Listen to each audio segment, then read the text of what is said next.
দক্ষিণ এশিয়ার সবচেয়ে দ্রুততম উইঙ্গার। ভারত ম্যাচের পর মোহাম্মদ রাকিবকে এমন প্রশংসাই ভাসাচ্ছেন ফুটবল বোদ্ধারা। ভারতের বিপক্ষে অমন ক্লাসিক কাউন্টার অ্যাটাকে শেখ মোরসালিন গোল করলেও সেই গোলের কৃতিত্বের বড় অংশটা পাবেন এই মোহাম্মদ রাকিব। সেই ম্যাচে হিটম্যাপে দেখা গেছে প্রায় 34 কিলোমিটার দৌড়েছেন তিনি। হামজা শমিদদের ভিড়ে সেদিন আলাদাভাবে নিজের গতি আর স্কিল দিয়ে মুগ্ধ করা রাকিবের স্বপ্নটাও এখন অনেক বড়। 22 বছর পর ভারত বধ, মুহূর্তটা স্পেশাল না হয়ে পারেই না। সেই স্পেশাল জয়ের অন্যতম নায়ক এই রাকিব।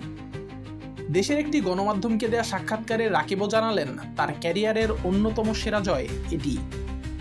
শুধু শেখ মোরসালিনের গোলে অ্যাসিস্ট করাতেই নয়, ভারতের বিপক্ষে ম্যাচে ডিফেন্স থেকে অ্যাটাক, মাঠের প্রায় পুরোটা জুড়েই যেন ছিলেন রাকিব। অন্যান্য ম্যাচে হামজা, শমিত, জায়ানরা সকলের নজর কেড়ে নিলেও ভারতের বিপক্ষে ম্যাচে রাকিব যেন নিজের ওপর স্পটলাইট নিয়ে নিয়েছিলেন। আর মোরসালিনের গোলে অমন দুর্দান্ত অ্যাসিস্ট করার পর বাংলাদেশের স্মরণীয় জয়টার অন্যতম নায়ক হিসেবে নিজের নাম লিখে ফেলেছেন ফুটবলের আর্কাইভে। ভারতের বিপক্ষে ম্যাচের পর শমিত, সোম, হামজারা জানিয়েছিলেন এবার তাদের লক্ষ্য ট্রফি জেতা। বসুন্ধরা কিংসের ফরোয়ার্ড রাকিবও জানালেন ট্রফি জিততে পারাটাই তাদের পুরো দলেরই মূল লক্ষ্য এখন।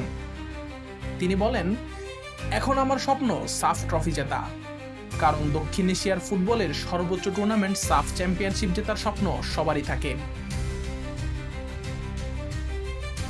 ভারতের বিপক্ষে ম্যাচ শেষে তুমুল প্রশংসায় ভাসছেন রাকিব, তবে একে অনুপ্রেরণা হিসেবে কাজে লাগিয়ে সামনের দিনগুলোতে আরও বেশি ভালো করতে চান তিনি। রাকিব দক্ষিণ এশিয়ার সেরা উইঙ্গার কিনা এমন আলোচনা শুনে তিনি বলেন, এটা শুনে আমারও খুব ভালো লেগেছে। সামনে আরো ভালো করতে প্রেরণা হিসেবে এটি কাজ করবে। ভারত ম্যাচের পর কোচ আমাকে জানান, তুমি বল পায়ে আজ 34 কিলোমিটার দৌড়েছ।